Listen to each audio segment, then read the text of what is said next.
Boa pergunta, pessoal. Quem tem bruxismo pode fazer lente de contato? Em algumas situações bem específicas, situações de exceção, porque o que acontece? O apertamento pode provocar a fratura, quebra, soltura da lente de contato, já que as porcelanas são muito finas e adaptadas aos dentes.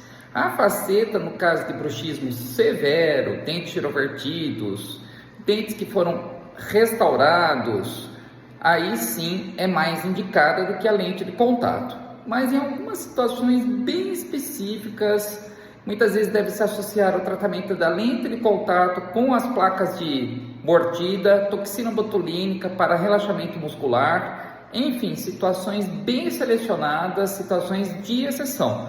Na maioria das vezes não se faz a lente de contato em caso de bruxismo grave, pessoal, tá certo? Muito obrigado pela pergunta e até a próxima.